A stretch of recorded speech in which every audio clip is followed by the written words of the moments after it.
ஓம் சாந்தி. இன்று அறிவோமா ஆன்மீகம் பகுதியில் திருப்தியின் விளக்கமும் அதன் வகைகளும் என்கிற தலைப்பை பற்றி பார்க்கலாம். திருப்தி என்பது மிகப்பெரிய ஆன்மீக பொக்கிஷம்.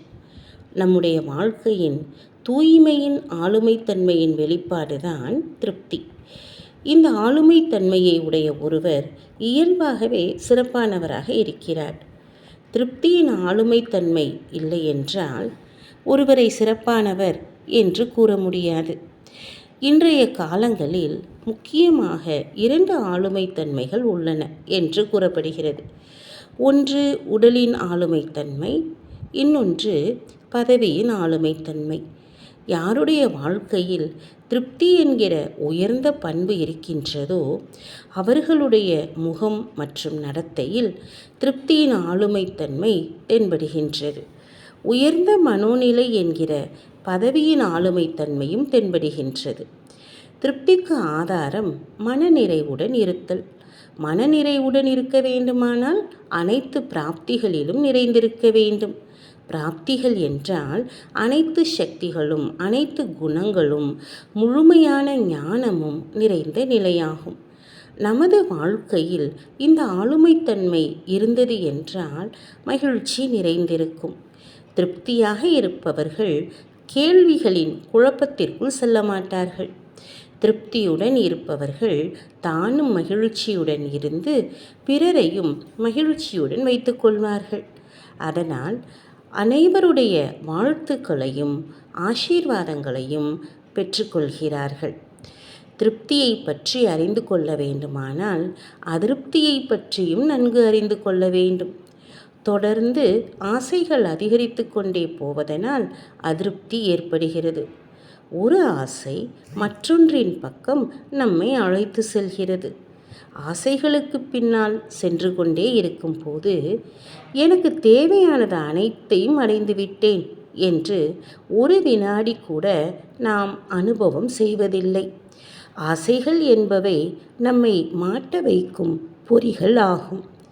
ஆசைகளின் காரணத்தினால் உறவுகள் கூட விரைவில் முறிந்துவிடுகின்றன.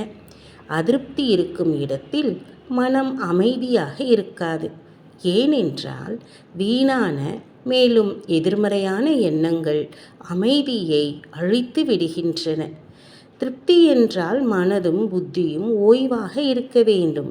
சுகமும் அமைதியும் நிறைந்திருக்க வேண்டும். எனவே ஆன்மீக விழிப்புணர்வை கொண்டு வரும்போது அதன் பலனாக திருப்தியை அடைகிறோம். தனக்குள் ஆழத்தில் இருக்கும் அளவற்ற அழிவற்ற ஆன்மீக சக்தியை உணரும் போது நம்முடைய சிந்திக்கும் முறை மாறுகிறது. நம்முடைய அனைத்து ஆசைகளும் நிறைவேற்றப்படுகின்றன. திருப்தியுடன் இருத்தல் என்பது 3 வகையாக பிரிக்கப்படுகின்றது.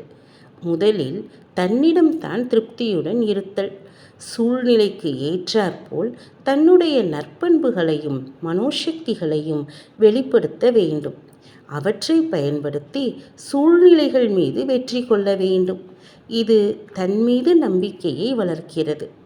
இரண்டாவது, தன்னுடன் இருப்பவர்கள் உறவினர்கள் முதலானவருடன் திருப்தியாக இருப்பது. இதற்கு நாடகத்தை பற்றிய புரிதல் அவசியம். இந்த உலக நாடக மேடையில் அனைவருமே அவரவர் நடிப்பை மிக சிறப்பாக நடித்து கொண்டிருக்கிறார்கள்.